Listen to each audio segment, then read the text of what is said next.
Sabe quando a gente pensa ah, naquela elite absoluta de alguma área? Tipo, atletas olímpicos de alto rendimento, coisas assim? Isso, exato. Existe logo de cara uma expectativa muito natural de glória, né? A gente imagina eles lá no topo do pódio, ganhando medalhas, ouvindo o hino, recebendo os aplausos do mundo inteiro. É a imagem clássica da vitória. É o ápice do reconhecimento público de todo aquele esforço sobre-humano que, sinceramente, a maioria das pessoas nem consegue imaginar. Com certeza. Mas o que quase ninguém vê, o que fica meio escondido nos bastidores, é o que acontece para eles chegarem lá. Aquele treinamento exaustivo. Exatamente.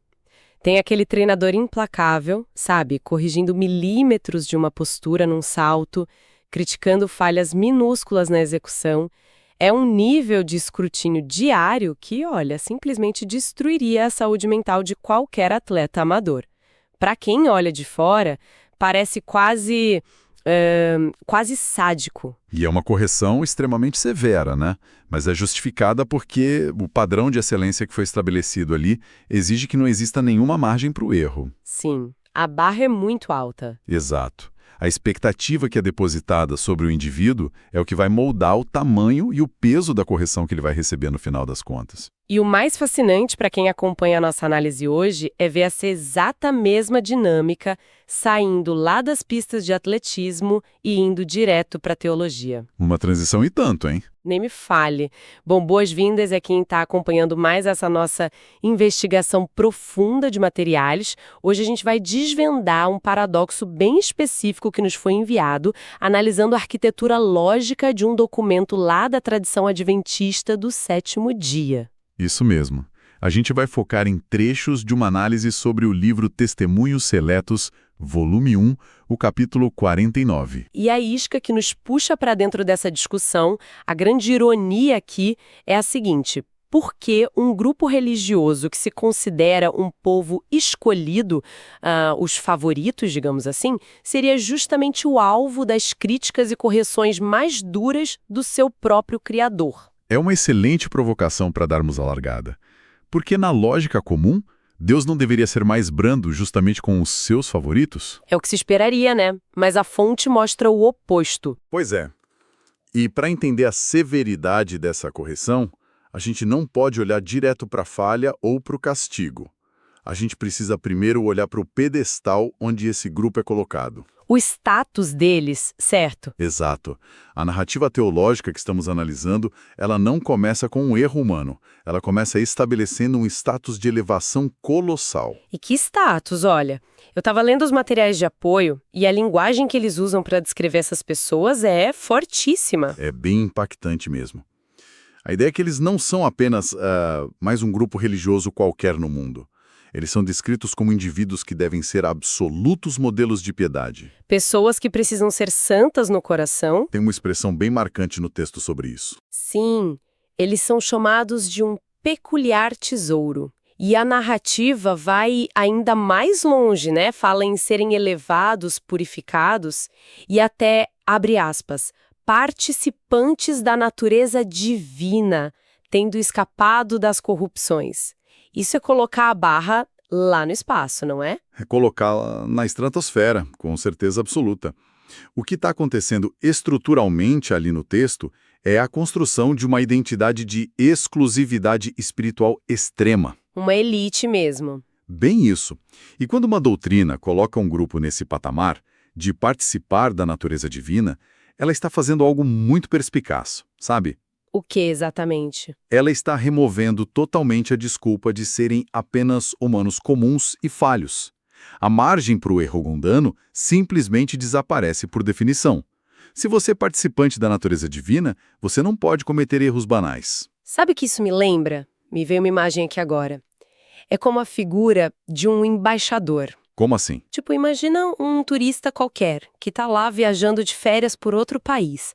Esse turista vai, bebe um pouco a mais, comete uma gafe cultural bem feia num jantar, fala uma grande bobagem. É chato, vai gerar um constrangimento momentâneo ali na hora. Sim, mas passa rápido. Passa. Agora, imagina que não é um turista comum. Imagina que é o embaixador oficial daquele país que faz exatamente a mesma coisa no mesmíssimo jantar. Ah, o peso é outro. De repente, não é mais uma simples gafe, né? Vira um incidente diplomático internacional. A ação foi idêntica, bebeu e falou bobagem, mas o peso da consequência muda completamente. É uma analogia perfeita. A figura do embaixador ilustra exatamente a mecânica desse raciocínio no texto que a gente analisou. Os materiais afirmam categoricamente que a culpa dessas pessoas é considerada infinitamente maior justamente por causa do que eles professam representar. Então, o fato de eles falarem que são esse peculiar tesouro é o que aumenta a culpa deles. Exato. Eles não são vistos como indivíduos isolados tocando a própria vida, sabe?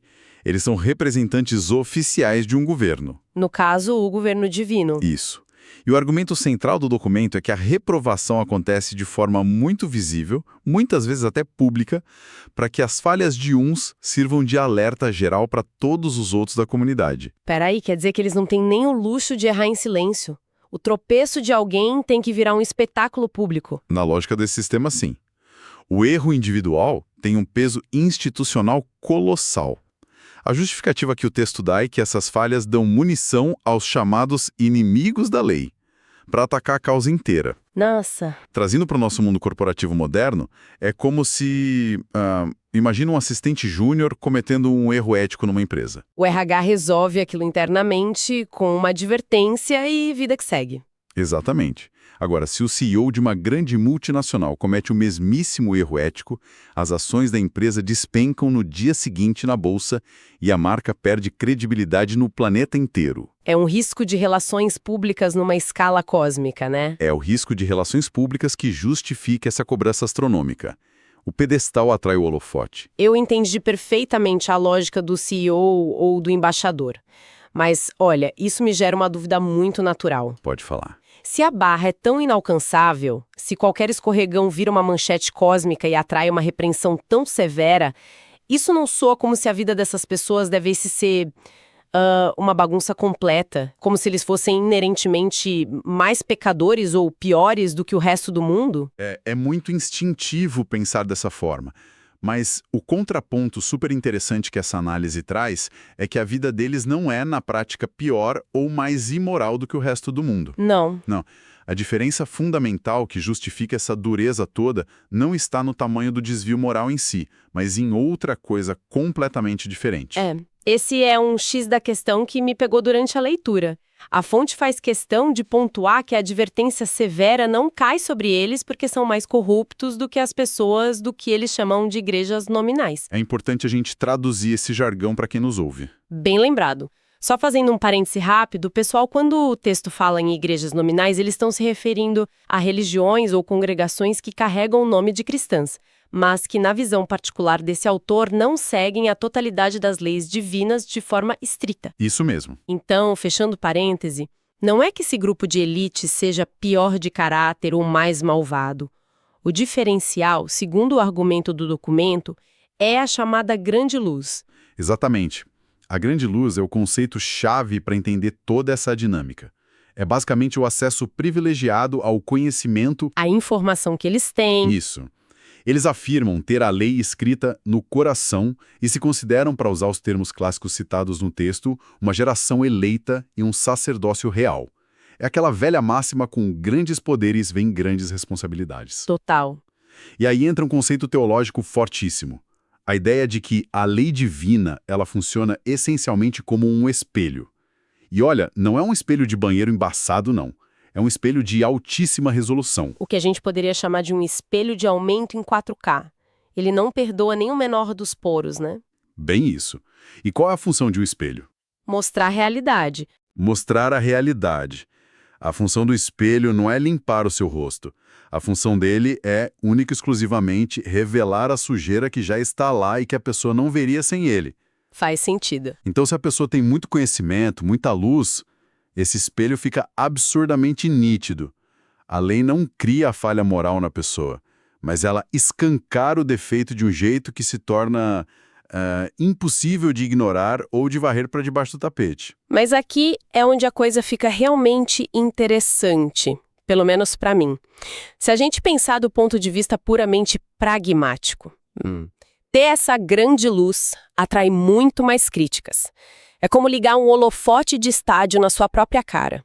Isso amplifica a consequência dos erros e, no fim das contas, não te dá um minuto de paz. Nenhuma paz. Então, filosoficamente falando, a ignorância não seria uma bênção absoluta, porque alguém em sã consciência desejaria carregar essa grande luz se o resultado prático é viver sob um microscópio implacável até o fim da vida. Olha, o que é fascinante aqui é que a resposta que o documento dá foge completamente do nosso desejo moderno por conforto. A gente adora o conforto. Exato, mas na mentalidade dessa tradição, a luz não é lida como uma armadilha punitiva. A ignorância pode até parecer quentinha, segura, confortável para quem olha de fora. Mas na lógica apresentada, ela significa viver no estado de ilusão permanente. É permanecer nas trevas. Uma falsa segurança. Sim. Ter a capacidade de ver o próprio defeito no espelho é considerado um privilégio supremo. É o primeiro passo para a mudança real. Além disso, a obediência a esse padrão altíssimo não é vista só como seguir um monte de regras chatas. É vista como o quê, então? É descrita como o teste máximo de lealdade a um governo superior. É como assinar um contrato, sabendo de todas as cláusulas e das letras miúdas punitivas, porque a recompensa final prometida vale o risco envolvido. Ok, faz total sentido quando a gente olha por esse ângulo da lealdade. O privilégio do conhecimento simplesmente elimina aquela velha desculpa do mas eu não sabia. Acaba com isso na hora. Mas vamos lá um pouco do comportamento humano real de frente para esse espelho 4K. Porque, convenhamos, ninguém gosta de ver os próprios defeitos em alta resolução. A reação instintiva do ser humano não é dar um sorriso sereno, abraçar a crítica e dizer muito obrigado pelo feedback construtivo. Longe disso. Como que o pessoal lida com isso na prática, segundo os registros? A reação humana a essa correção extrema é de longe o ponto de maior tensão dramática nos materiais que estamos analisando hoje. E a documentação é muito lúcida ao descrever exatamente essa fraqueza. Eles não escondem, né? De jeito nenhum. O texto relata que muitas pessoas, inclusive grandes líderes e figuras proeminentes dentro dessa própria tradição, eles não suportaram olhar para o reflexo no espelho. E a reação deles não foi de tristeza ou de humildade. Foi de fúria absoluta. Fúria é a palavra exata. Tem umas passagens descritivas que chegam a dar um arrepio, falando de pessoas que rejeitaram a luz e atacaram a própria base da sua crença com raiva. Sim, atacando a própria lei. Eles chegam a fazer paralelos históricos bem pesados no texto, comparando o comportamento dessas figuras de autoridade que caíram com líderes do passado, líderes que, tendo um enorme e aparente zelo religioso público, usavam palavras amargas, atitudes odiosas, para destruir justamente aquilo que estava expondo o erro deles. Exatamente.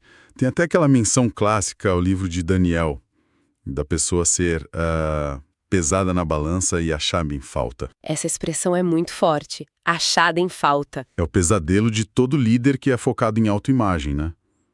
Ser revelado significa que o tribunal foi montado, a balança foi ajustada, a pessoa subiu nela parecendo muito importante, cheia de títulos e falas bonitas. Mas na hora de ver o peso... Mas o peso real da sua substância moral não deu a medida esperada. O que sobrou foi só a casca. O zelo era vazio. Mas olha o paradoxo mental absurdo que se forma aí. A pessoa passa a vida inteira pregando aquele padrão.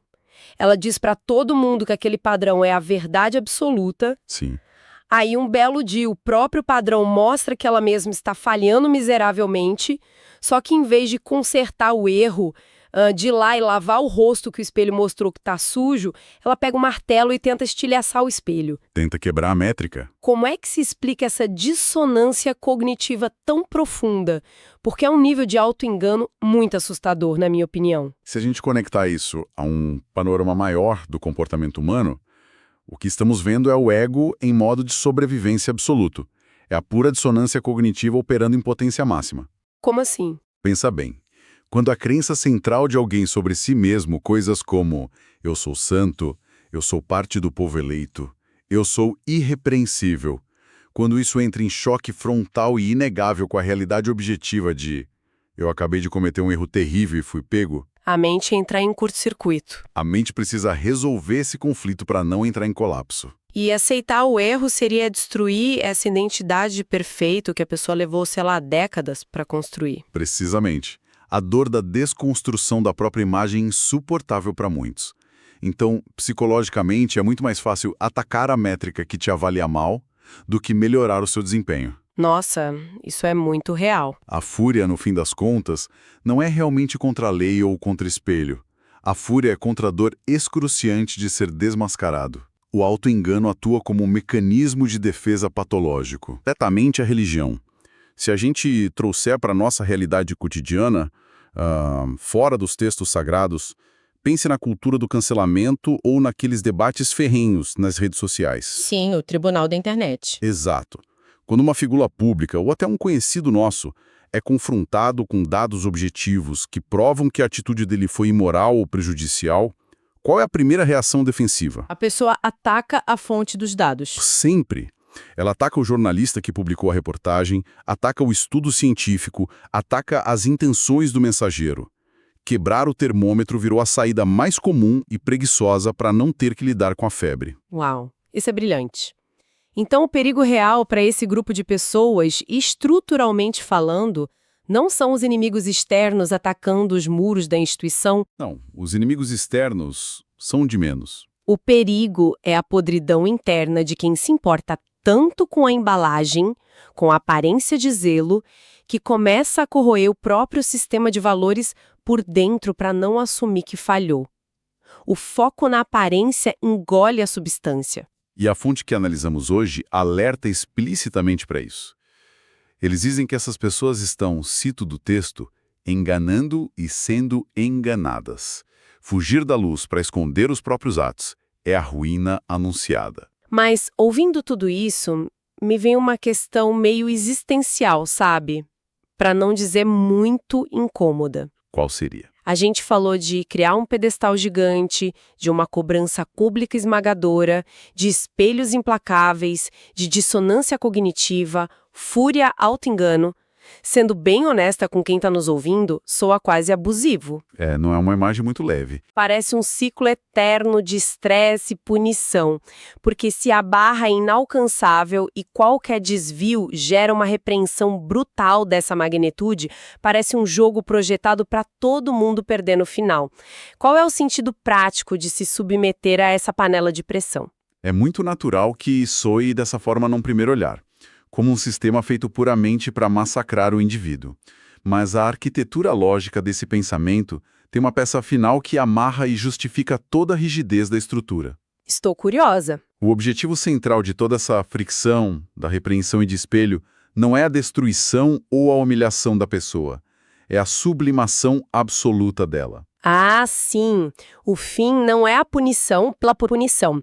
Lendo o texto, eles deixam bem claro que há um objetivo final de refinamento, né? O texto fala repetidamente em separar a pessoa do pecado e da impiedade. De limpar todas as impurezas. Isso. Limpar para que eles, nas palavras da fonte, aperfeiçoem a santidade. E aí entra outro jargão fascinante do material que eu queria que a gente tocasse. A ideia de estarem preparados para morrerem firmes no seu propósito ou de serem transladados para o céu. É bom a gente contextualizar o que isso significa para quem não é da área teológica. Por favor. Ser trasladado, nessa tradição específica, é basicamente o prêmio máximo.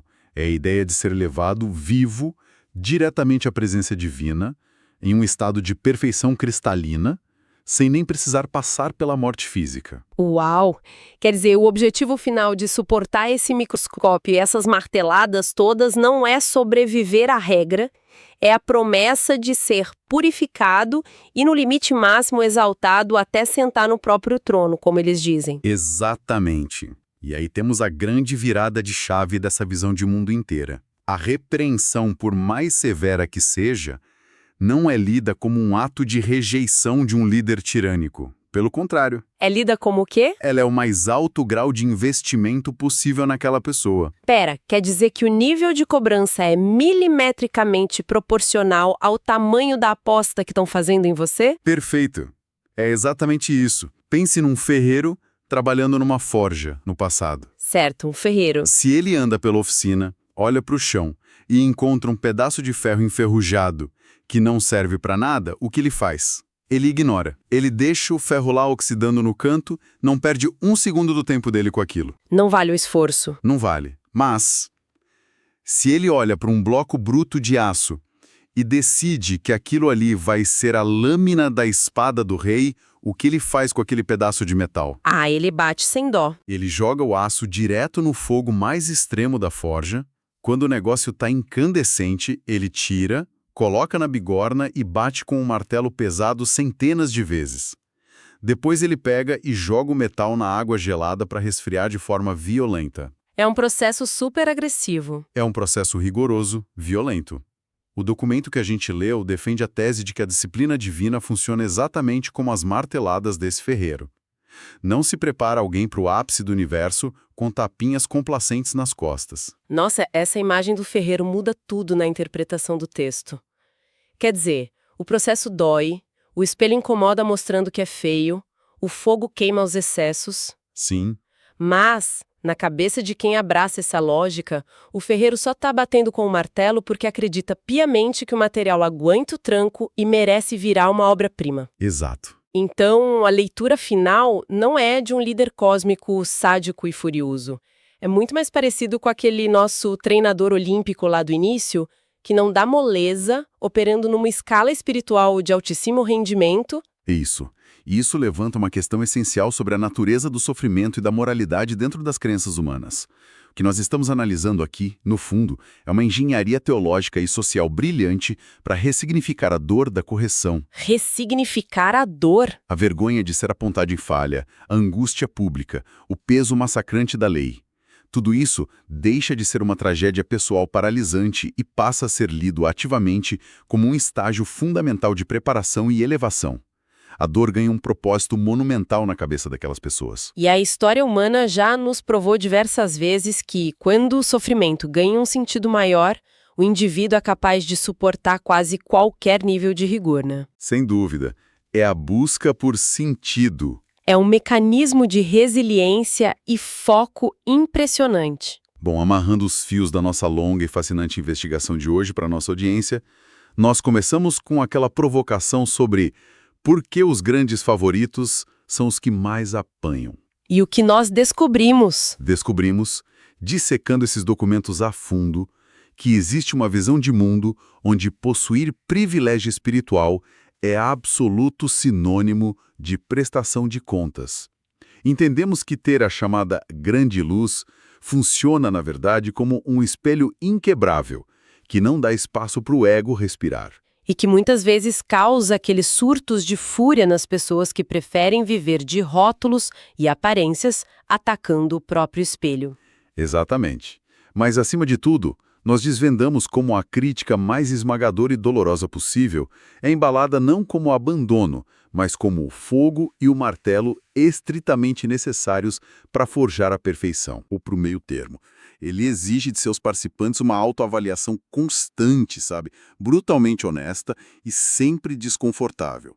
Sempre mantendo os olhos focados na excelência máxima que a mente humana pode conceber. E isso tudo nos deixa com um pensamento provocativo final. Algo para quem nos ouviu ficar reverberando na mente por dias, muito tempo depois da nossa conversa de hoje terminar. Manda ver.